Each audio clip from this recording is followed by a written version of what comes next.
Je m'appelle Adrien. J'ai 34 ans et ma famille a tenté de détruire ma vie par vengeance, pour finir par détruire la leur en s'introduisant chez un parfait inconnu avec des pieds de biche. Avant de vous raconter le moment glorieux et bouleversant où ils ont réalisé leur erreur depuis l'intérieur d'une salle d'interrogatoire de police, faites-moi une faveur et dites-moi d'où vous regardez dans les commentaires ci-dessous. C'est toujours incroyable de voir jusqu'où ces histoires peuvent voyager. Très bien, allons-y. L'appel est arrivé à 2 heures du matin. Vous savez, ce genre d'appel, celui qui vous arrache à un sommeil profond où votre cœur essaie immédiatement de s'échapper de votre poitrine avant même de savoir qui c'est. La pièce était plongée dans le noir, à l'exception de la lueur agressive et pulsante de mon téléphone sur la table de chevet. À côté de moi, Anna a bougé, laissant échapper un léger gémissement de protestation contre le dérangement. J'ai tâtonné pour prendre l'appareil, plissant les yeux contre la lumière crue. Numéro inconnu. Ma première pensée fut une urgence à la ferme de serveurs. Je travaille comme ingénieur logiciel principal et si un système tombe en panne, c'est moi qu'on appelle quelle que soit l'heure. Mais d'habitude, ces appels proviennent d'un contact enregistré. J'ai glissé pour répondre. Ma voix était épaisse de sommeil et d'irritation. Allô. Une voix d'homme, calme, officielle et complètement dépourvue de chaleur, a coupé le silence. Est-ce Adrien Miller ? Je me suis assis, les draps s'accumulant autour de ma taille. L'adrénaline a frappé mon système comme un shot d'espresso. Oui. Qui est-ce ? Ici l'agent Ramirez du département de police de Lakewood. J'appelle concernant vos parents, Richard et Eleanor Miller, et votre frère, Léo Miller. Mon souffle s'est coupé. Lakewood ? C'était ma vieille ville natale, à des centaines de kilomètres de l'endroit où j'étais assis à Austin. Je n'avais parlé à aucun d'eux depuis 5 ans. Pas un seul mot, pas une carte de Noël. Rien. Que s'est-il passé, ai-je demandé, la question ayant un goût de rouille dans ma bouche. Sont-ils morts ? C'était un réflexe, un vieil instinct que je pensais avoir tué il y a longtemps. Malgré tout ce qu'ils m'avaient fait, malgré la toxicité et le silence, le fil biologique était toujours là, bourdonnant d'une panique de basse tension. Ils sont physiquement indemnes, monsieur, a dit l'agent Ramirez. Son ton était inébranlable, professionnel. La voix d'un homme qui a tout vu et que rien n'impressionne. Cependant, ils ont été placés en garde à vue. Garde à vue, ai-je répété, faisant glisser mes jambes hors du lit. Le sol était froid contre mes pieds nus. Pourquoi ? Ils ont été appréhendés il y a environ 1 heure pour effraction criminelle, intrusion criminelle et destruction criminelle de propriété. J'ai serré l'arête de mon nez, essayant de comprendre ces mots, effraction. Mes parents avaient la 60aine. Mon père, Richard, avait de mauvais genoux et un tempérament colérique, mais ce n'était pas un cambrioleur. Ma mère, Eleanor, était une femme qui s'inquiétait de ce que les voisins pensaient si l'herbe était un quart de pouce trop haute. Et Léo, mon frère, était un gosse gâté et paresseux qui pensait que le travail manuel était quelque chose que les autres faisaient. Il ne s'introduirait pas dans une maison. Il embaucherait quelqu'un pour le faire et ensuite ne le paierait pas. Je ne comprends pas, ai-je bégayé. Où ? Chez qui ? Et puis l'agent Ramirez a prononcé les mots qui ont fait frissonner tout mon corps. Une sensation froide qui n'avait rien à voir avec la climatisation. Au 114 Willow Creek Drive. Les suspects ont insisté sur le fait qu'ils entraient dans la propriété de leur fils. Ils étaient assez bruyants à ce sujet pendant leur détention. Cependant, l'actuel propriétaire, une madame Evelyn Gable, a déclaré qu'elle ne les avait jamais vus de sa vie. C'est elle qui a appelé le 911 depuis sa salle de bain verrouillée pendant qu'il détruisait son salon. 114 Willow Creek Drive. Ma maison. Ou du moins c'était ma maison. Une étrange sensation de froid m'envahit. Ce n'était ni de l'appréhension ni de la peur. C'était quelque chose de tout à fait différent. Quelque chose de vif et de clair et d'une finalité dévastatrice. C'était la sensation d'un piège qui se referme. Mais ce n'était pas moi qui avais la jambe dans les mâchoires de métal. Je me suis levé et j'ai marché jusqu'à la fenêtre de mon appartement, regardant les lumières scintillantes d'Austin. « Monsieur Miller, êtes-vous toujours là ?» a demandé l'agent. « Je suis là », dis-je. Ma voix était calme maintenant, le sommeil complètement disparu. J'écoute. Compte tenu de la gravité des dégâts, les estimations préliminaires sont d'environ 40 000 $. Et le fait qu'ils aient revendiqué une relation familiale avec le propriétaire aux agents intervenants, nous avons besoin que vous veniez ici. Ils exigent de vous parler. Ils affirment que vous allez régler tout ce désordre. J'ai failli rire. Un son amer et rauque qui est resté coincé dans ma gorge. Bien sûr qu'ils le pensaient. Ils pensaient que j'étais leur filet de sécurité. Ils pensaient que j'étais leur homme à tout faire. Ils pensaient que le monde fonctionnait comme ils voulaient qu'il fonctionne parce qu'ils étaient les Miller et que j'étais juste Adrien, la ressource à exploiter. Je serai là, dis-je. C'est 4 heures de route. Gardez-les séparés si vous le pouvez. Nous l'avons déjà fait, monsieur. Conduisez prudemment. La ligne est devenue silencieuse. Anna était assise maintenant. La couette tirée jusqu'à son menton. Ses cheveux noirs étaient en bataille, ses yeux grands ouverts d'inquiétude. Adrien, qu'est-ce que c'est? Qui était-ce? Je me suis tourné vers elle et pour la première fois depuis des semaines. Le nœud d'anxiété qui vivait dans mon plexus solaire avait disparu. C'était la police de Lakewood. Ma famille. Ils ont cambriolé la maison. La main d'Anna a volé à sa bouche. Oh mon Dieu, tu vas bien? Ont-ils blessé quelqu'un? Ils ont détruit le salon, dis-je en me dirigeant vers le placard pour prendre ma valise. Ils pensaient que j'étais à l'intérieur ou du moins que c'était toujours chez moi. Ils sont entrés avec des pieds de biche. Des pieds de biche? Murmura-t-elle, horrifiée. Pour faire quoi? Pour te faire du mal. Peut-être, dis-je en enfilant un jean. Ou juste pour faire du mal à ce que j'ai. Pour briser ce que j'ai construit. C'est leur style. S'ils ne peuvent pas le contrôler, ils le détruisent.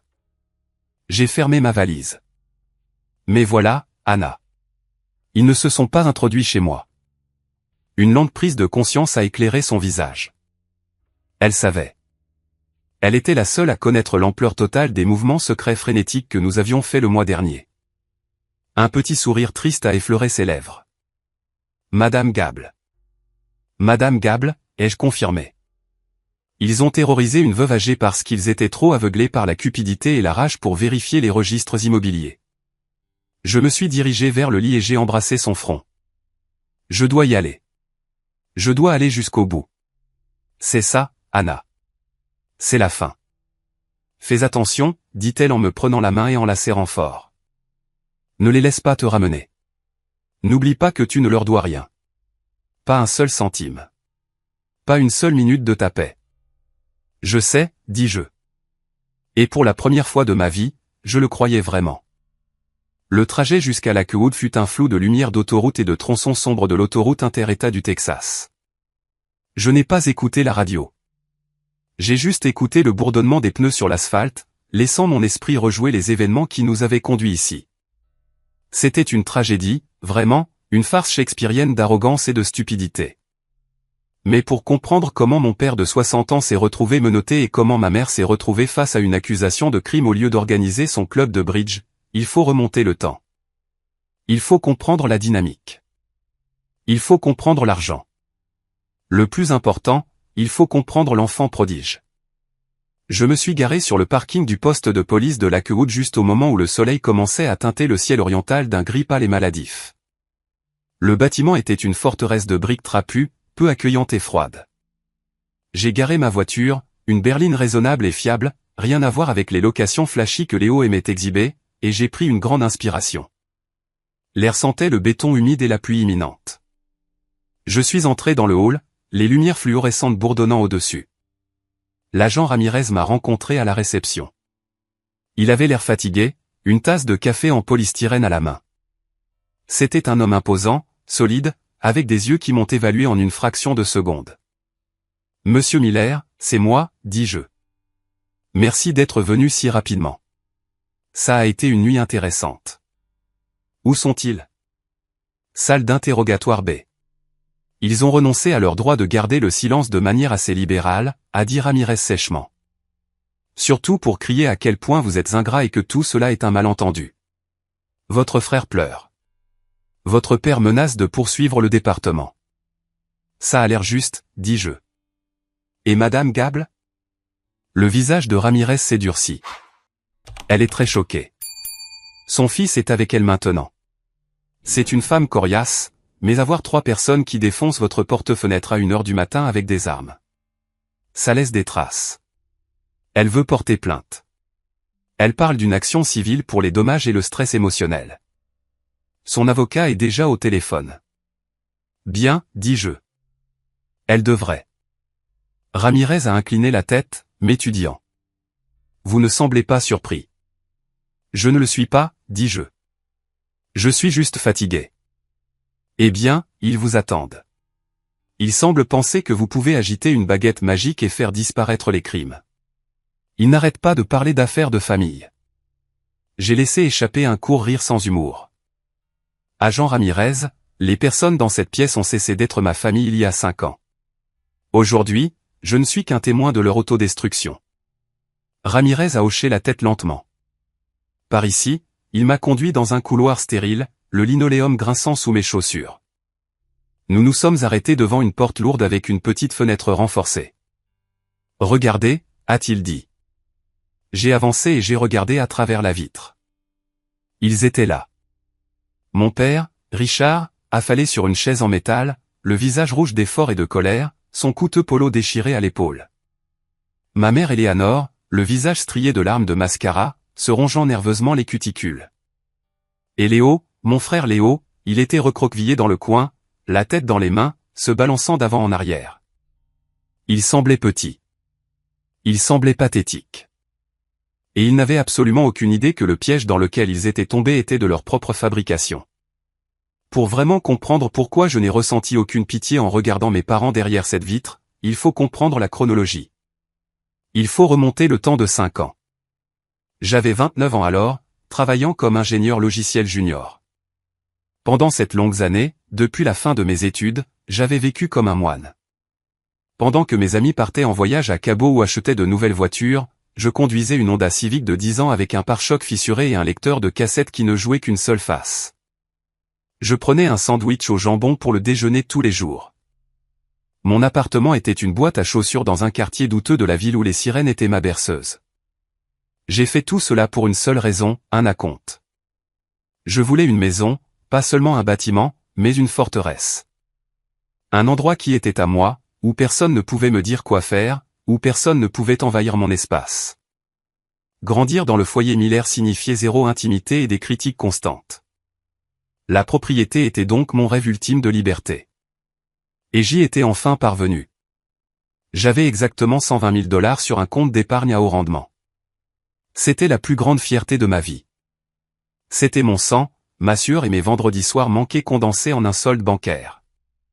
Ce samedi-là, je me suis rendu chez mes parents pour notre dîner familial mensuel obligatoire. Le chéquier de mon compte d'épargne me brûlait littéralement les doigts. J'allais faire une offre sur un petit logement la semaine suivante, et naïvement, stupidement, je voulais partager la nouvelle. Je voulais qu'il soit fier de moi.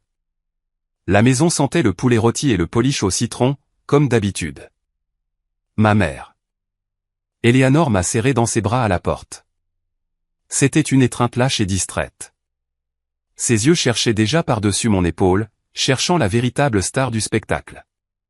Léo est-il déjà là, a-t-elle demandé en me relâchant. Salut, maman. Contente de te voir aussi, dis-je, réprimant un soupir.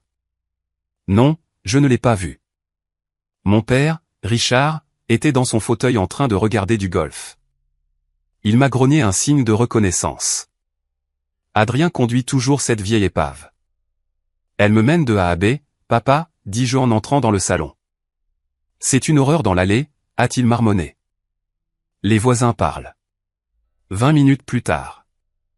La porte d'entrée s'est ouverte brusquement. Léo est arrivé. Léo avait 31 ans, 2 ans de plus que moi, mais il possédait la maturité émotionnelle d'un adolescent. C'était l'enfant prodige.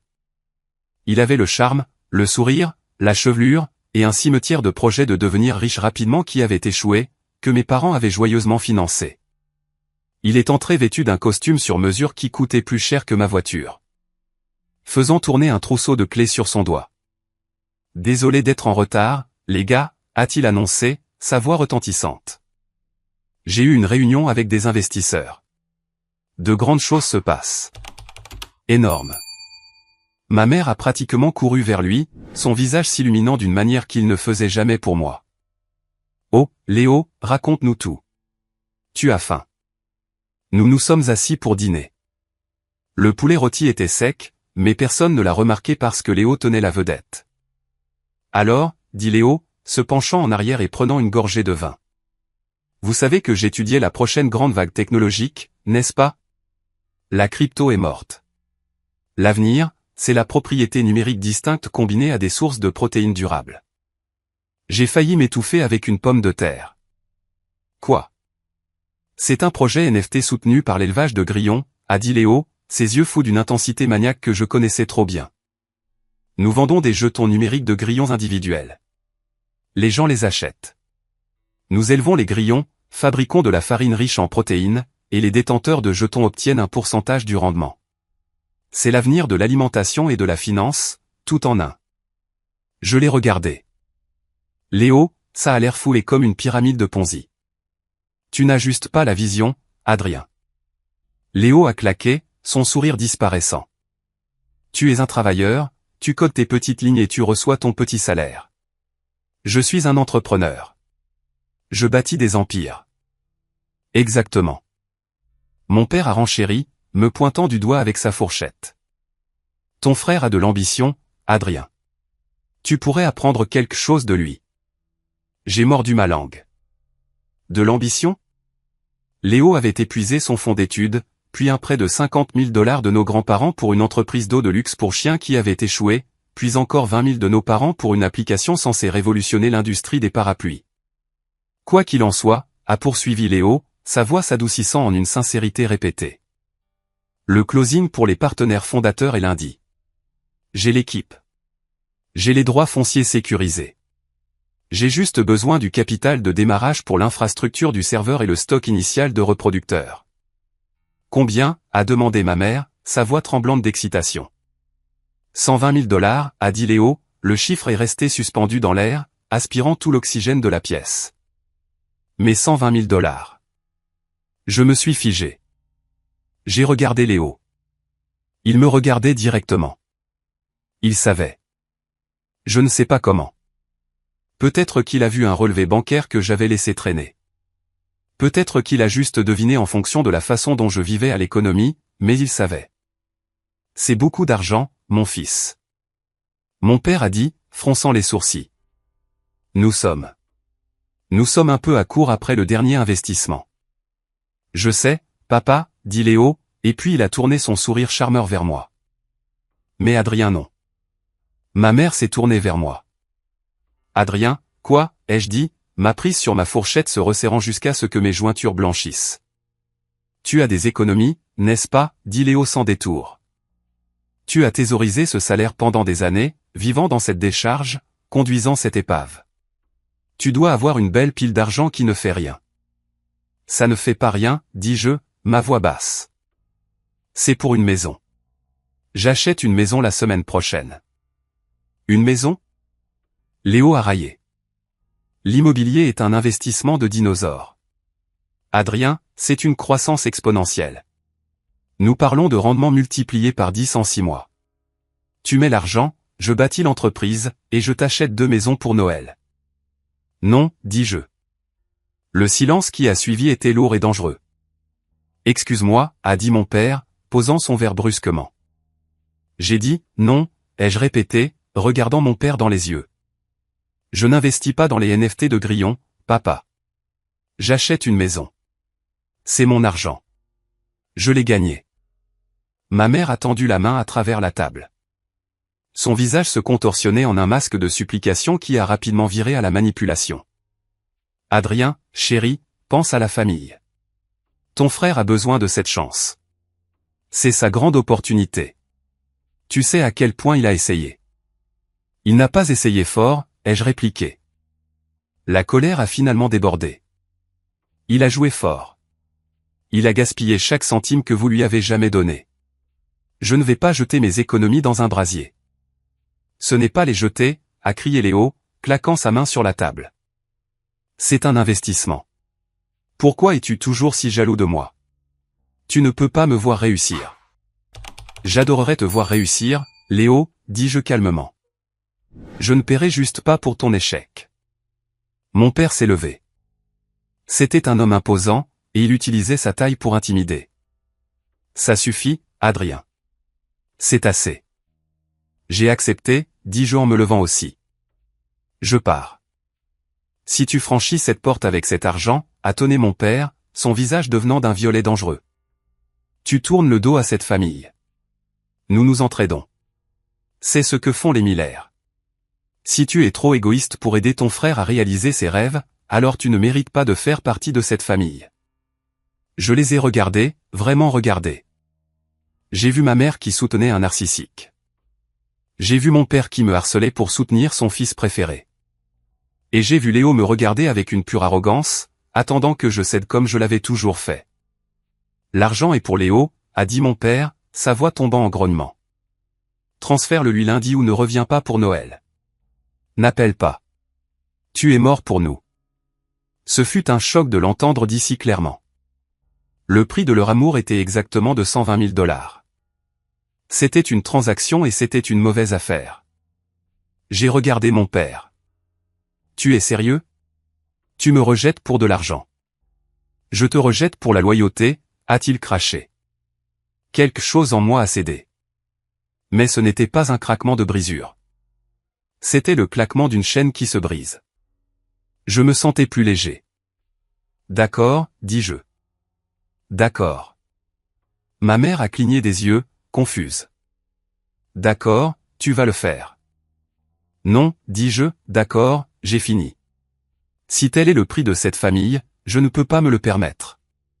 Et franchement, je ne veux pas l'acheter. J'ai jeté ma serviette sur la table. Bonne chance avec les grillons, Léo. Je me suis retourné et j'ai marché vers la porte. J'ai entendu ma mère commencer à gémir. Un son fort et théâtral destiné à me culpabiliser pour que je m'arrête. J'ai entendu mon père crier des menaces concernant mon héritage, sur la façon dont je reviendrais en rampant lorsque j'échouerais. Je ne me suis pas arrêté. Je suis sorti dans l'air frais de la nuit, je suis monté dans ma vieille Honda et je suis parti. J'ai acheté ma maison la semaine suivante. J'ai changé mon numéro de téléphone la semaine d'après, et pendant 5 ans, j'ai été un fantôme pour eux. Je pensais être libre. Je n'avais pas réalisé que les personnes toxiques sont comme des mauvaises herbes. Ce n'est pas parce que vous les coupez que vous avez les racines. Et les racines poussaient sous terre, attendant le bon moment pour m'étrangler à nouveau.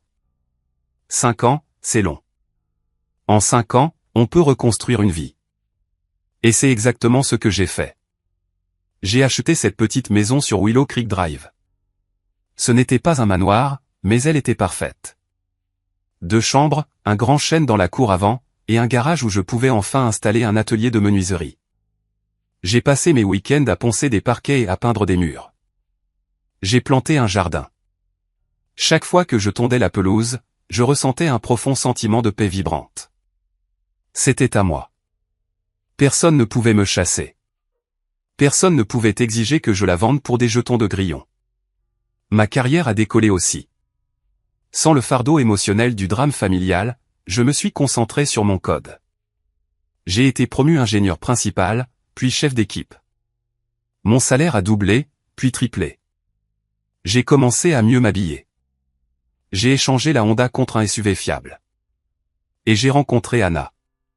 C'était une médecin, une urgentiste avec des nerfs d'acier et un rire qui pouvait remplir une pièce.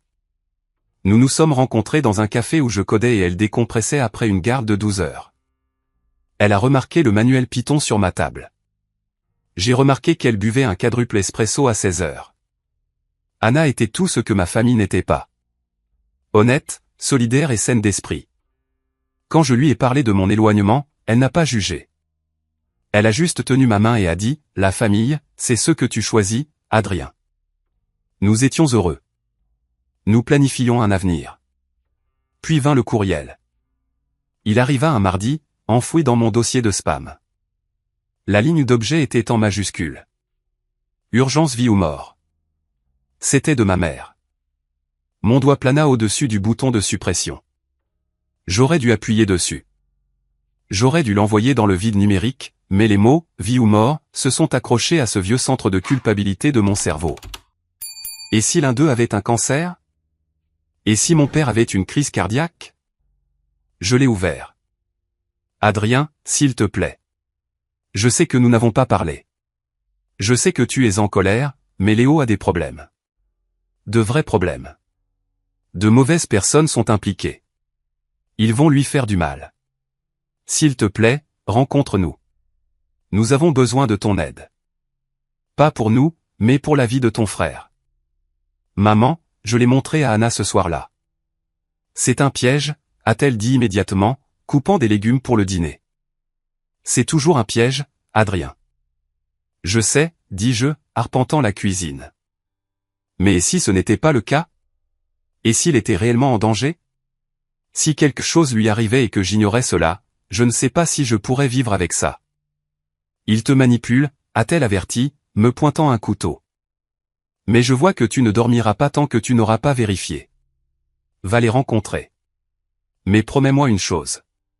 Tu ne leur promets pas d'argent. Pas un sou. Je promets, dis-je. J'ai fait les 4 heures de route pour l'AQO d'un samedi. J'ai accepté de les rencontrer dans un restaurant en bordure de ville, un terrain neutre. Quand je suis entré, j'ai à peine reconnu mes parents. Mon père avait l'air diminué, sa fanfaronnade remplacée par un tic nerveux dans sa mâchoire. Ma mère avait l'air vieillie, ses cheveux gris à la racine. Et Léo ressemblait à un homme au bord de la crise de nerfs. Il était agité, pâle, en sueur malgré la climatisation. Mais j'ai remarqué qu'il portait une Rolex. Et dehors, je l'avais vu arriver dans une toute nouvelle Porsche Cayenne en leasing. C'était une contradiction frappante, le désespoir drapé de luxe. Je me suis glissé dans la banquette en face d'eux. Vous avez 10 minutes. Adrien, ma mère a respiré, tendant la main vers la mienne. Je l'ai retirée. Elle a tressailli. Merci d'être venu. 10 minutes, ai-je répété. Ce sont les investisseurs, a dit Léo, la voix craquante. Il ne m'a pas regardé dans les yeux. Je me suis impliqué avec des gars pour une opération de minage de crypto. J'ai emprunté de l'argent pour financer l'achat initial. Laisse-moi deviner, dis-je sèchement. La farine de grillon n'a pas marché. Ce n'est pas une blague. Mon père a claqué, bien que cela manquait de son ancienne fougue. Ton frère est endetté auprès de gens dangereux. Des usuriers, Adrien, pas des banques. Ce ne sont pas des gens qui envoient des lettres. Ils envoient des gars avec des battes de baseball. Combien, demandai-je. Léo a dégluti difficilement. 150 000. J'ai laissé échapper un léger sifflement. Et laisse-moi deviner, vous voulez que je fasse un chèque? Nous ne l'avons pas, ma mère a sangloté. Nous lui avons donné tout ce que nous avions pour la dernière entreprise. Nos comptes de retraite sont vidés. Nous avons un deuxième prêt hypothécaire sur la maison. Il ne nous reste rien, Adrien. Et les gars, ils ont dit qu'ils voulaient l'argent avant vendredi, a chuchoté Léo. Ou ils vont me briser les jambes. Ils ont dit qu'ils allaient me tuer, Adrien. Mon père m'a regardé, ses yeux suppliants. Tu es le seul à pouvoir aider. Nous savons que tu te portes bien. Nous avons vu ton LinkedIn, ingénieur principal. J'ai un prêt hypothécaire, dis-je froidement. J'ai des dépenses. Je n'ai pas 150 000 $ en espèces. Mais tu as la maison, dit mon père. Et voilà, le virage. La maison sur Willow Creek, mon père a continué, sa voix retrouvant une force désespérée. Les valeurs immobilières ont grimpé en flèche dans ce quartier. Tu dois avoir au moins 200 000 $ de capitaux propres maintenant. Si tu la vends ou si tu contractes un prêt hypothécaire. Tu veux que je vende ma maison, ai-je demandé, ma voix dangereusement calme. La maison que j'ai construite, la maison où je vis pour payer les dettes de jeu de Léo. Ce n'est pas du jeu, a crié Léo. C'était des affaires et c'est ma vie. Adrien, vas-tu accorder plus de valeur à un tas de briques qu'à la vie de ton frère? J'ai regardé Léo. J'ai vu la Rolex à son poignet. Vends la montre, dis-je. Léo a couvert son poignet instinctivement. Ça? C'est une fausse. Ça ne vaut rien. Vends la Porsche dans laquelle je t'ai vu arriver. C'est un leasing, a-t-il crié. Je ne peux pas la vendre. Alors tu as un problème, dis-je en me levant de la banquette. Mais c'est ton problème, pas le mien. Adrien. Ma mère s'est levée, attrapant ma manche. Comment peux-tu être si cruel? C'est ton frère. Ils vont le tuer. S'ils sont de vrais criminels, va voir la police, dis-je en la repoussant. Entre en protection des témoins. Mais je ne vends pas ma maison. Je ne me mets pas en feu pour te garder au chaud. Pas encore. Salaud égoïste. Mon père a hurlé, faisant tourner les têtes dans le restaurant. Je le savais. Je savais que tu étais pourri. Tu laisserais ton frère mourir juste pour garder ton précieux argent. Je laisserai mon frère faire face aux conséquences de ses propres actions, ai-je corrigé. Il y a une différence. J'ai jeté un billet de 20 $ sur la table pour le café que je n'avais pas bu. Ne me contactez plus. Si vous vous présentez chez moi, j'appellerai les flics. Je suis sorti, mon cœur battant la chamade. Je me sentais mal, non pas parce que je me sentais coupable, mais parce que je réalisais l'étendue de leur délire. Ils croyaient vraiment que j'existais uniquement pour servir Léo. Je pensais que c'était la fin. Je pensais avoir tracé la ligne. J'avais tort. Je n'avais pas tracé une ligne. J'avais déclaré la guerre et ils étaient sur le point de lancer une offensive qui ferait passer les 5 dernières années pour un pique-nique. Le harcèlement a commencé 48 heures plus tard. D'abord, ce furent les appels téléphoniques, des dizaines, de mes parents, de Léo, de numéros bloqués. Ils laissaient des messages vocaux allant de supplications en larmes, « Maman veut juste que la famille se retrouve », à une rage vitriolique, « Tu pourriras en enfer pour ça ». J'ai bloqué tous les numéros, mais ils ont continué à acheter des téléphones jetables. Puis ils se sont présentés. Je travaillais à la maison un jeudi quand j'ai vu une voiture s'arrêter de l'autre côté de la rue. C'était l'ancienne berline de mes parents. Ils ne sont pas venus à la porte. Ils se sont juste assis là à regarder. C'était une tactique psychologique purement conçue pour me déstabiliser. Ça a marché. J'ai fermé les stores, l'estomac noué. Ce soir-là, j'ai trouvé une note scotchée à ma porte d'entrée. Elle était écrite au marqueur noir épais. La famille est tout. Tu le regretteras. J'ai appelé la ligne de police non urgente pour déposer une plainte pour harcèlement. Ils ont pris une déclaration mais ont dit qu'à moins d'une menace directe de violence ou de dommages matériels, il n'y avait pas grand-chose qu'ils puissent faire contre des gens se garant dans une rue publique. Le lendemain, la guerre s'est déplacée sur mon lieu de travail. J'étais en pleine revue de code quand David, un type du marketing qui avait toujours été jaloux de ma promotion, est passé devant mon bureau. Il avait un sourire suffisant plaqué sur le visage. « Salut, Adrien », a-t-il dit assez fort pour que tout l'open space entende. Les RH viennent de recevoir un appel étrange. Une dame qui pleure en disant que tu abandonnes ton frère mourant et que tu lui voles son héritage. Elle a dit que c'était ta mère. Mon visage a brûlé. La pièce est devenue silencieuse. C'est une affaire personnelle, David, dis-je, ma voix tendue. Et ce n'est pas vrai. Et, mec. Pas de jugement. David a ri, levant les mains. Juste oups. Peut-être paie tes dettes pour qu'ils arrêtent de bloquer le standard de l'entreprise. Je suis allé directement au RH et j'ai expliqué la situation.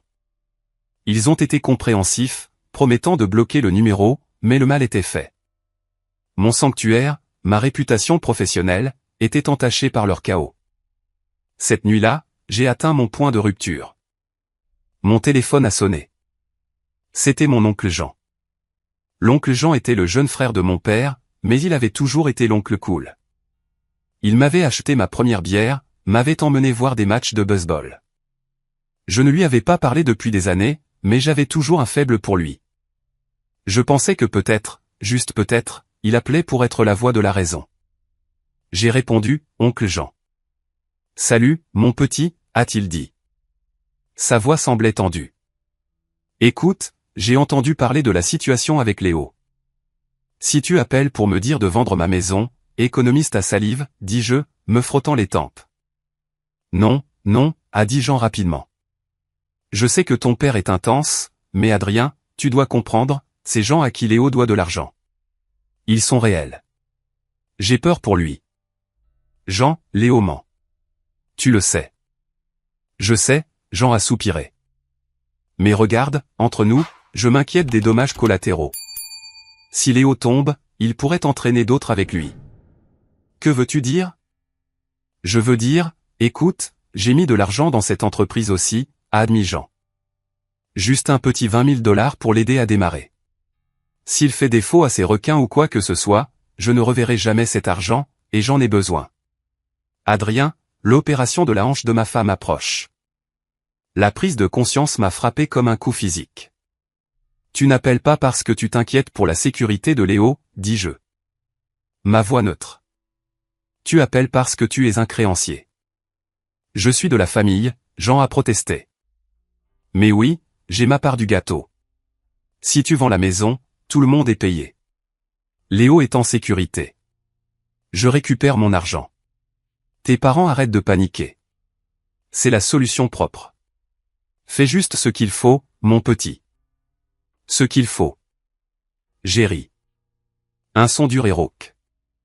Ce qu'il faut, c'est que vous, les hommes adultes, cessiez de considérer mon compte bancaire comme votre police d'assurance. J'ai raccroché.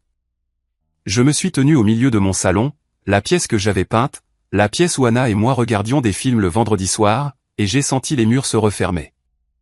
Ils n'arrêteraient pas. Ils n'arrêteraient jamais. Tant que j'étais là, à leur portée, à leur vue, j'étais une cible. Anna est rentrée 1 heure plus tard. Elle a jeté un coup d'œil à mon visage et a su. Nous devons partir, dis-je.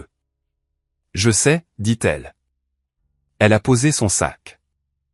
Où allons-nous, Austin, dis-je. Mon entreprise y ouvre un nouveau centre. Mon patron, Monsieur Henderson, m'a offert le rôle principal il y a 1 mois. Je ne t'ai rien dit parce que je ne voulais pas nous déraciner. Mais maintenant. Maintenant, ça ressemble à un bateau de sauvetage, a dit Anna.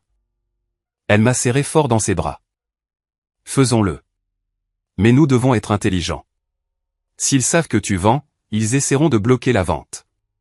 Ils saboteront la vente ou essaieront de mettre un privilège sur la maison ou de culpabiliser les acheteurs. Nous le faisons hors marché, dis-je, le plan se formant rapidement dans mon esprit. Vente rapide, acheteur au comptant uniquement, pas de panneaux à vendre dans le jardin. Nous disparaissons dans la nuit. La semaine suivante fut un tourbillon d'opérations secrètes. J'ai contacté une agente immobilière, Carole, spécialisée dans les transactions discrètes et haut de gamme. Je lui ai dit la vérité. J'avais une situation de harcèlement, ce qui n'était pas un mensonge, et je devais vendre rapidement. Elle a trouvé Madame Gable. En 3 jours, Madame Gable était parfaite.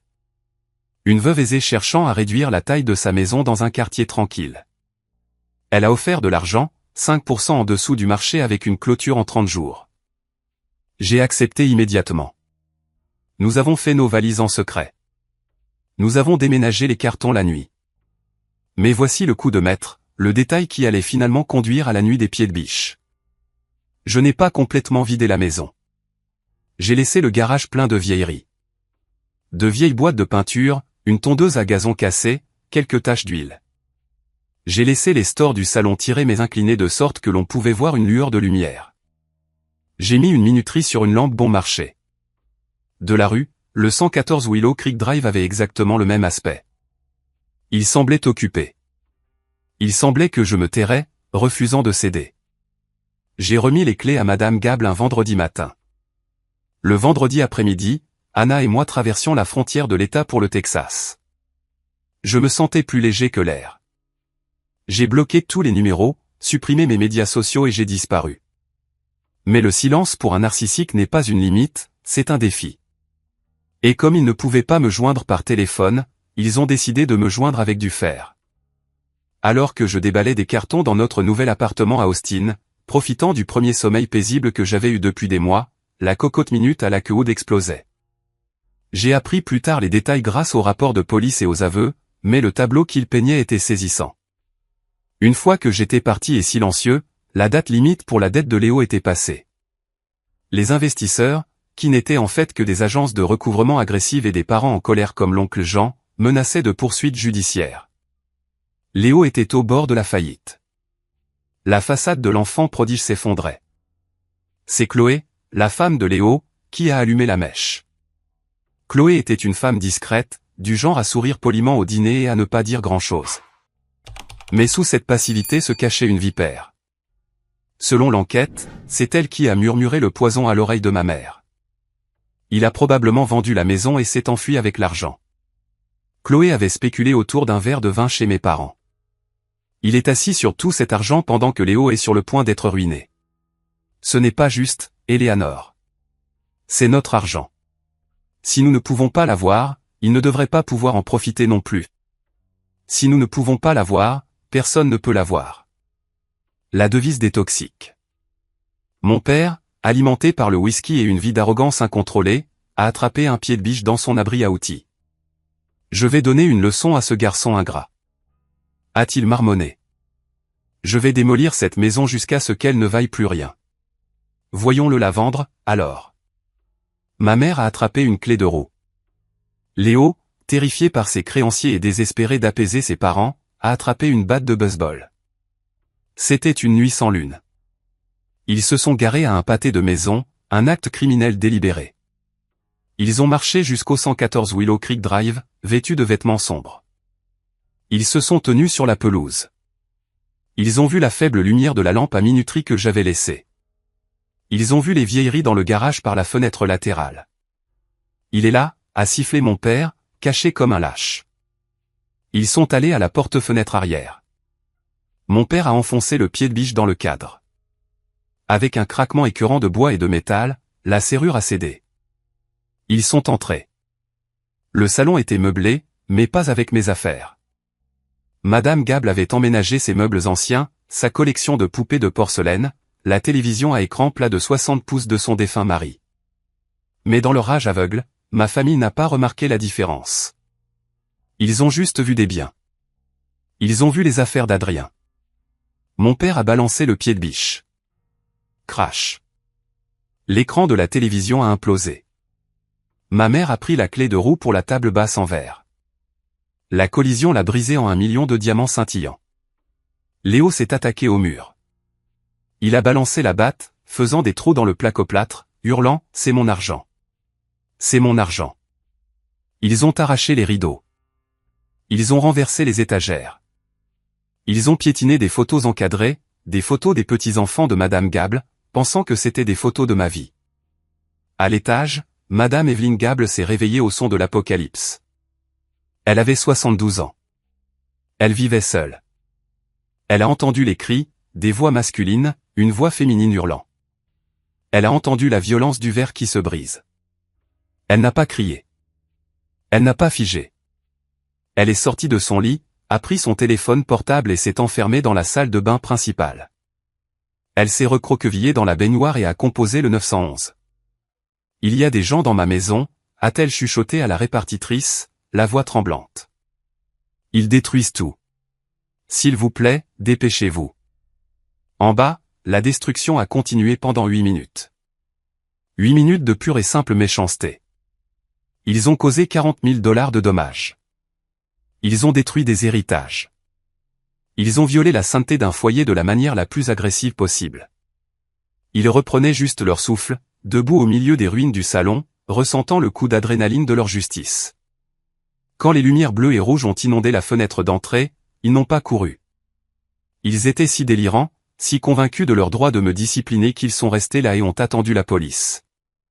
Lorsque l'agent Ramirez a défoncé la porte d'entrée, leur ordonnant de se jeter au sol, mon père a en fait laissé tomber le pied de biche et a hurlé « Ça va, agent. Nous réglons juste une dispute familiale. C'est la maison de mon fils. » Il criait toujours cela alors qu'il le menottait. Il criait toujours cela alors qu'il le poussait à l'arrière du véhicule de police. Ce n'est qu'une fois au poste, traité et relevé d'empreintes digitales, que la première fissure dans leur réalité est apparue. Ce n'est qu'au moment où Ramirez leur a dit que le propriétaire de la maison portait plainte et que son nom n'était pas Adrien. Et cela nous ramène au moment où je suis entré dans la salle d'interrogatoire. L'air de la salle d'interrogatoire était vicié, sentant la sueur et la peur. Le miroir s'entint refléter mon propre visage épuisé un instant avant que je ne me concentre sur les 3 personnes assises autour de la table en métal. Ramirez a ouvert la porte et je suis entré. La réaction a été immédiate. Adrien. Ma mère s'est levée brusquement de sa chaise, bien que les menottes tintant contre la table la retenaient. Oh, Dieu merci. Dis-leur. Dis à ces idiots qui nous sommes. Mon père s'est redressé, tentant de retrouver son aura patriarcale malgré sa chemise déchirée et ses entraves. Il était temps que tu te montres. C'est du harcèlement, Adrien. Arrestation illégale. Tu dois leur dire de nous libérer immédiatement. Nous te disciplinions juste. Un père a le droit de discipliner son fils. Léo m'a juste regardé, ses yeux rougis. Arrange ça, a-t-il mimé. Juste arrange ça. J'ai tiré la chaise métallique en face d'eux et je me suis assis lentement. Je n'ai rien dit pendant un long moment. Je les ai juste regardés. J'ai regardé les gens qui m'avaient élevé, les gens qui étaient censés me protéger, et je n'ai rien ressenti. La peur avait disparu. La culpabilité avait disparu. Tout ce qui restait était une clarté froide et dure. Me discipliner, ai-je demandé, ma voix calme. Tu sais ce que tu as fait. Mon père a rugi, claquant son poing sur la table. Tu as abandonné ta famille. Tu as volé cet argent, les capitaux propres qui appartenaient à ton frère. Nous sommes allés à cette maison pour te montrer que tu ne peux pas te cacher de tes obligations. Nous avons détruit tes petits jouets pour te montrer ce qu'est une vraie perte. Oui. Léo a renchéri, sa voix devenant géniarde. Tu nous as forcés à faire ça, Adrien. Si tu avais juste payé la dette, rien de tout cela ne serait arrivé. J'ai regardé l'agent Ramirez, qui était appuyé contre le mur dans le coin, les bras croisés, regardant le spectacle. Il m'a fait un signe de tête à peine perceptible. Je me suis retourné vers mon père. Tu as raison sur une chose, papa, dis-je. Tu as détruit beaucoup de choses ce soir. La police a dit que les dommages s'élevaient à près de 40 000 $. Cette télévision antique, la collection de porcelaine, le placoplâtre sur mesure. L'assurance couvrira. Mon père a ricané. Ne sois pas si dramatique. Laisse juste tomber les accusations et nous rentrerons à la maison. Je ne peux pas laisser tomber les accusations, dis-je. Comment ça, tu ne peux pas, ma mère a hurlé. Tu es notre fils. Tu dois. Je me suis penché en avant, posant mes mains sur la table métallique froide. Je voulais m'assurer qu'ils entendaient chaque syllabe. Je ne peux pas laisser tomber les accusations, dis-je. Parce que je ne suis pas la victime. Ils ont cligné des yeux. Un silence confus est tombé sur la pièce. Quoi, a demandé Léo stupidement. Vous ne vous êtes pas introduit chez moi, dis-je. J'ai vendu le 114 Willow Creek Drive il y a 3 semaines. Je n'y vis pas. Je n'en suis pas propriétaire. Je ne possède pas un seul objet à l'intérieur de cette maison. La couleur s'est drainée du visage de mon père si vite qu'on aurait dit un rideau qui tombe. Sa bouche s'est ouverte et fermée, mais aucun son n'est sorti. Tu l'as vendu, murmura ma mère. Vente hors marché, vente au comptant, ai-je expliqué sans pitié, à une charmante femme nommée Madame Evelyne Gable. C'est une veuve de 72 ans. C'est elle qui se cachait dans la salle de bain pendant que vous brisiez la télévision de son mari avec un pied de biche. C'est elle qui a appelé le 911 parce qu'elle pensait qu'elle allait être assassinée par un gang de lunatiques. Non. Léo a gémi. Non, non, non. Oui, dis-je. Vous n'avez pas discipliné votre fils. Vous avez commis une effraction criminelle et un vandalisme aggravé contre une parfaite inconnue, une femme âgée vulnérable, et elle porte plainte, pleinement. Mais nous avons dit à la police que c'était votre maison, mon père a balbutié, la sueur commençant à perler sur son front. Nous avons admis que nous étions là pour détruire ma propriété, j'ai fini pour lui. Oui, vous l'avez fait. Vous avez avoué l'intention du crime sur bande, mais le crime que vous avez réellement commis est bien pire. Adrien, tu dois nous aider. Ma mère a commencé à pleurer. Mais cette fois, ce n'était pas le faux cri manipulateur. C'était le hurlement terrifié d'une femme voyant sa vie s'achever. Il parle de prison. Des années en prison. Je sais, dis-je. L'effraction criminelle entraîne une peine minimale obligatoire dans cet État, surtout compte tenu de la valeur des dommages. Appelle-la. Mon père a supplié. Sa fierté s'était complètement évaporée. Appelle cette Madame Gable. Paie-la. Utilise ton argent. Donne-lui tout ce qu'elle veut pour qu'elle retire la plainte. Tu as de l'argent, Adrien. Sauve-nous. Je me suis levé. La chaise a raclé bruyamment le sol. Non, dis-je. Quoi? J'ai dit, non, mon argent est pour ma famille. J'ai dit, regardant chacun d'eux à tour de rôle, et vous avez clairement fait comprendre il y a 5 ans que je ne fais pas partie de la vôtre. Vous m'avez dit que si je ne payais pas pour Léo, j'étais mort pour vous. Eh bien, j'honore vos souhaits. Adrien, s'il te plaît. Léo a crié, essayant de bondir à travers la table, mais étant retenu par ses menottes. Je suis désolé. J'ai menti à propos de la mafia. Je ne dois de l'argent qu'aux banques. S'il te plaît. J'ai fait une pause à la porte. Je les ai regardés une dernière fois. Bonne chance avec l'avocat, dis-je. J'entends dire qu'ils sont chers. Je suis sorti de la pièce. Tandis que la lourde porte claquait, coupant leurs cris, j'ai pris la plus profonde inspiration de ma vie. Je suis sorti du poste de police et dans le soleil du matin.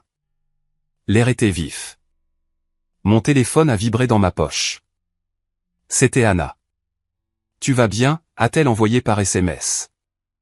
J'ai regardé le ciel. Je suis libre. J'ai répondu. Mais tandis que je me tenais là, j'ai réalisé quelque chose. La bataille juridique ne faisait que commencer. Et si j'avais gagné la guerre, le nettoyage allait révéler des secrets sur mon frère et sa femme qui feraient passer même ce cauchemar pour apprivoiser. Les jours suivant l'arrestation furent un tourbillon de jargon juridique et de vindication. Je ne suis pas resté à la coude. Je ne leur ai pas rendu visite dans la cellule de détention. J'ai donné ma déclaration à l'agent Ramirez, remis les coordonnées de la représentation légale de Madame Gable, et je suis retourné directement à Austin. Mais tandis que j'étais physiquement parti, la machinerie que j'avais mise en marche les broyait pièce par pièce. Madame Gable, il s'est avéré, n'était pas juste une douce vieille dame. Elle était la veuve d'un avocat d'affaires de haut vol. Elle connaissait la loi mieux que mon père ne connaissait le dos de sa main. Elle n'était pas vindicative, mais elle était intègre. Elle croyait aux conséquences. Elle a engagé un homme nommé Monsieur Sterling. Je lui ai parlé une fois au téléphone. Sa voix sonnait comme du gravier qui craque sous une botte. Monsieur Miller, Sterling avait dit, vos parents semblent être sous l'impression qu'une lettre d'excuse sincère fera disparaître cela. Je les ai informés que ma cliente n'est pas intéressée par les correspondants. Elle est intéressée par la restitution. Le marteau légal est tombé lourdement. Mes parents et Léo faisaient face à des accusations criminelles. Dans l'État du Texas, les dommages matériels de plus de 30 000 $ combinés à l'effraction ne sont pas une blague. Le procureur, voyant leur âge et l'absence d'antécédents criminels, a proposé un accord de plaidoyer. Il pouvait éviter la prison, ce qui aurait été une condamnation à mort pour la santé de mon père, mais les conditions étaient brutales. 5 ans de probation stricte, une thérapie obligatoire de gestion de la colère et une restitution immédiate et complète des dommages, plus les frais juridiques de Madame Gable. Le total s'élevait à un peu plus de 55 000 $. Dû dans 30 jours, ils ne l'avaient pas. Rappelez-vous, ils avaient déjà vidé leur compte de retraite pour le désastre des NFT de Grillon de Léo. Ils vivaient de chèques de paie en chèques de pension. C'est là que l'histoire se transforme en une tragédie de leur propre fabrication.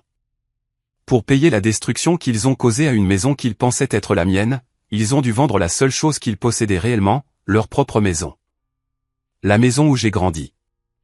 La maison où mon père s'asseyait dans son fauteuil et jugeait le monde. La maison où ma mère organisait ses clubs de bridge et faisait semblant que tout était parfait. Ils ont dû la mettre en vente à un prix bradé pour obtenir de l'argent rapidement. Elle a été vendue en 2 semaines à un revendeur qui prévoyait de la vider.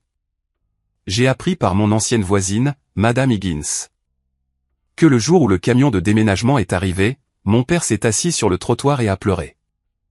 Non pas des larmes silencieuses et dignes, mais des sanglots forts et haletants d'un homme qui réalise qu'il a joué à un jeu de poulet avec la réalité et qu'il a tout perdu. Mais la ruine financière n'était pas le plus gros coup. Le plus gros coup, c'était la vérité sur Léo. Pendant l'enquête préliminaire à la condamnation, le tribunal a dû examiner les circonstances atténuantes que mes parents revendiquaient. Ils n'arrêtaient pas de dire au juge, nous devions le faire. La vie de notre fils était en danger. La mafia venait le chercher. Alors, la police a enquêté sur la menace. Ils ont réquisitionné les relevés téléphoniques de Léo. Ils ont examiné ses finances. Ils ont retrouvé les gens à qui il devait de l'argent. Il n'y avait pas de mafia. Il n'y avait pas de gars avec des battes de baseball. Il n'y avait pas de date limite de vie ou de mort. Léo devait 40 000 $ à American Express. Il devait 30 000 $ à une plateforme de crypto où il avait fait de mauvaises opérations à effet de levier. Et il devait 50 000 $ à l'oncle Jean et à quelques autres cousins éloignés. Les messages vocaux menaçants que ma mère prétendait avoir entendus. Léo les avait enregistrés lui-même à l'aide d'une application de changement de voix sur son téléphone. Il avait fabriqué toute la crise. Il avait terrifié ses parents âgés, les avait mis en rage protectrice, et les avait pointés sur moi comme une arme chargée. Tout cela parce qu'il ne voulait pas déclarer faillite et perdre sa Porsche en leasing. Quand cela est apparu, quand le procureur a déposé les preuves sur la table lors d'une audience, mon père a finalement craqué. Je n'étais pas là, mais mon ami Marc, dont le cousin travaille comme huissier au tribunal, m'a raconté l'histoire. Ton père n'a pas dit un mot, m'a dit Marc au téléphone. Il s'est juste retourné lentement et a regardé Léo, et Léo. Léo a rétréci. Il a essayé de bégayer quelque chose à propos de la protection de l'image de la famille. Mais ton père s'est juste levé et est sorti de la salle d'audience. Le juge a dû lui ordonner de retourner à sa place. Le lien était brisé. L'enfant prodige n'était pas seulement terni. Il s'est révélé être de l'or de fou. Au moment où la poussière est retombée, mes parents vivaient dans un petit appartement d'une chambre dans le mauvais quartier de la ville. Par coïncidence, non loin de l'endroit où je vivais quand j'économisais, ils dormaient sur un canapé-lit. Léo et Chloé logeaient avec eux parce qu'ils avaient été expulsés de leur luxueux condo. Imaginez ce foyer pour des personnes amères et brisées entassées dans 55 mètres carrés, étouffant sous le poids de leurs propres ressentiments. Mon père qui réalisait qu'il avait renié le mauvais fils. Ma mère qui essayait de maintenir la paix dans une zone de guerre. Léo, dépouillé de ses mensonges. Et Chloé, regardant tout cela avec des yeux froids et calculateurs. Je ne m'en suis pas réjoui. Je n'ai pas ressenti de frisson de victoire. J'ai juste ressenti un profond sentiment de soulagement de ne pas être dans cette pièce avec eux. J'étais à Austin. Je me réveillais à côté d'Anna. J'allais à un travail où j'étais respecté. Mais l'univers m'avait réservé un dernier test, une dernière tentative du passé pour me ramener. Cela s'est passé environ une semaine avant la date prévue pour la clôture officielle de l'achat d'une nouvelle maison à Austin. Une vraie maison cette fois, partagée avec Anna. Mon téléphone a sonné. C'était un numéro que je ne reconnaissais pas, mais l'indicatif régional était celui de Lakewood. J'ai hésité à répondre. J'avais encore changé mon numéro, mais d'une manière ou d'une autre, il l'avait trouvé. Le désespoir rend les gens ingénieux.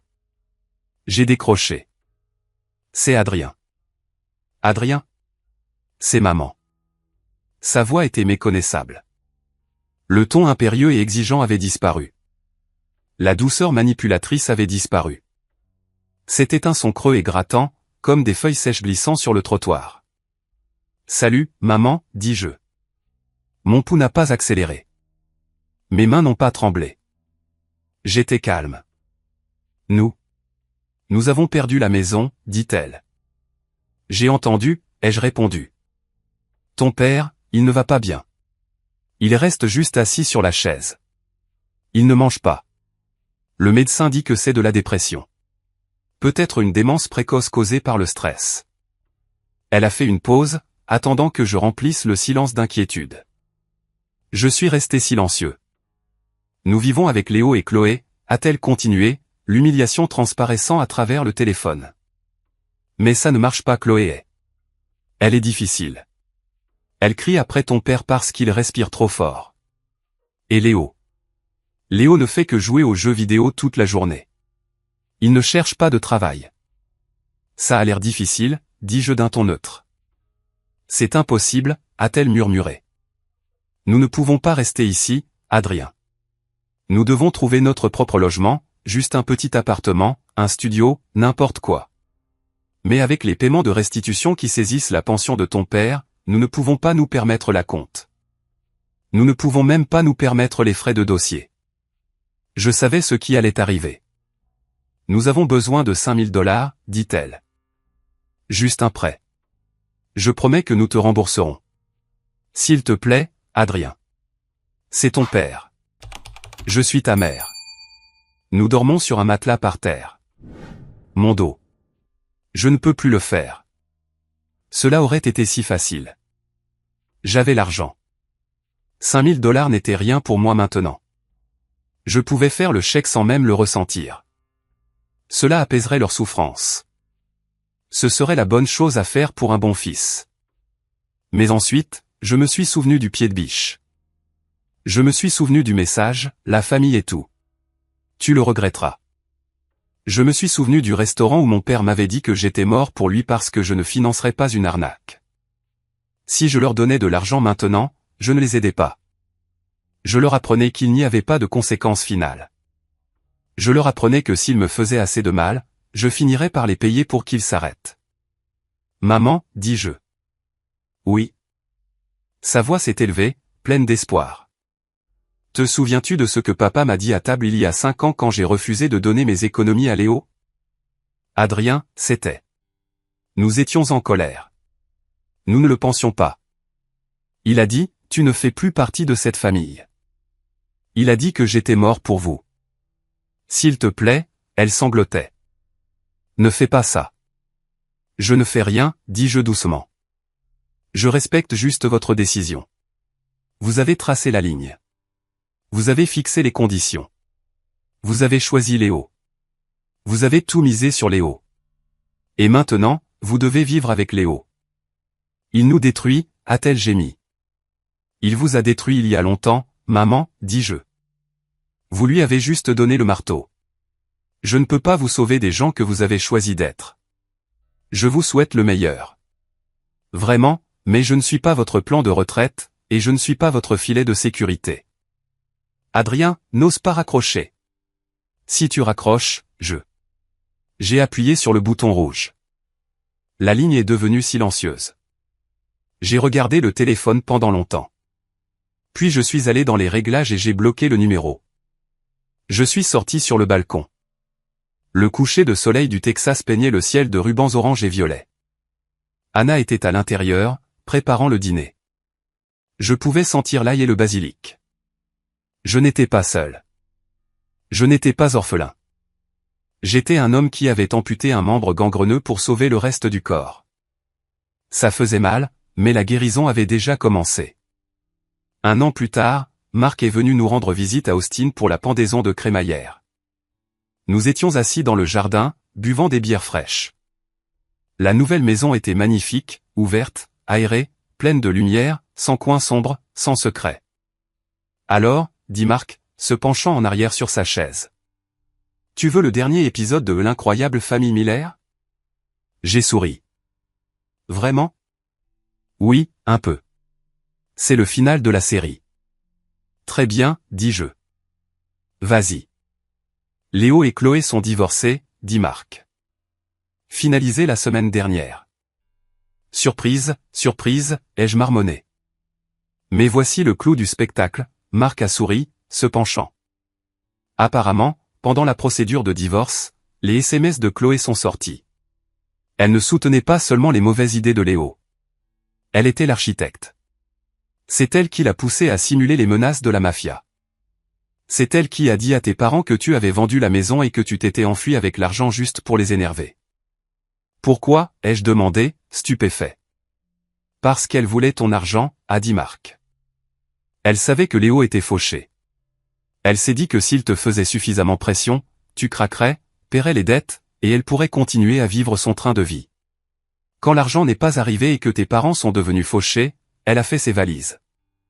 Elle a pris le reste de l'argent de Léo et est retournée en Arizona avec sa sœur. Et Léo livre des pizzas. Marc a dit, je l'ai vu la semaine dernière. Il conduit une vieille Corolla de 2005. Il a l'air humble. Il a essayé de me faire signe, mais j'ai fait semblant de ne pas le voir. J'ai pris une gorgée de ma bière. L'enfant prodige livrait des pizzas dans une voiture rouillée. Les parents qui exigeaient la loyauté vivaient dans la pauvreté. Le frère qui avait été rejeté était assis dans son propre jardin, entouré d'amour et de succès. Le karma ne fonctionne pas toujours selon notre calendrier. Cela n'arrive pas toujours quand nous le voulons, mais parfois, si vous tenez bon et refusez de jouer le jeu, les pièces tombent exactement là où elles doivent être.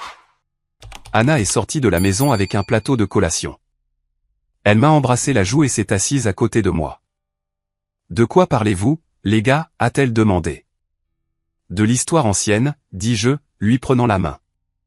Nous parlions juste de la beauté de la vue d'ici. J'ai regardé ma vie. Elle n'était pas parfaite.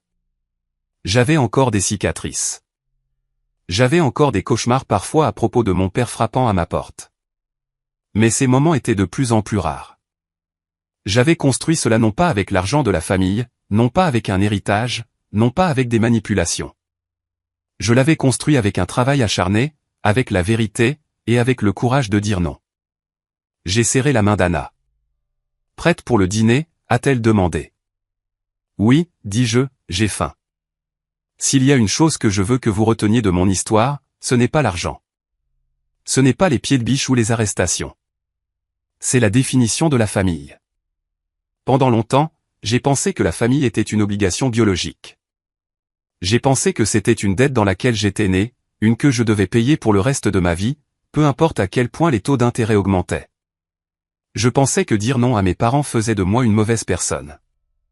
Mais j'ai appris à la dure que la loyauté toxique n'est qu'un esclavage avec un meilleur nom. Vous avez le droit de choisir votre paix. Vous avez le droit de fermer la porte aux gens qui ne frappent que lorsqu'ils veulent vous prendre quelque chose. Vous avez le droit de redéfinir la famille non pas par le sang mais par le comportement. Ma famille n'est pas les gens qui partagent mon ADN. Ma famille, c'est Anna. Ma famille, c'est Marc. Ma famille, ce sont les amis qui m'ont soutenu quand je n'avais rien à offrir que moi-même. Cela m'a coûté cher d'apprendre cela. Cela m'a coûté ma maison d'enfance, ma relation avec mon frère, et des années de chagrin. Mais en me tenant ici aujourd'hui, libre et heureux, je peux vous dire que cela en valait chaque centime.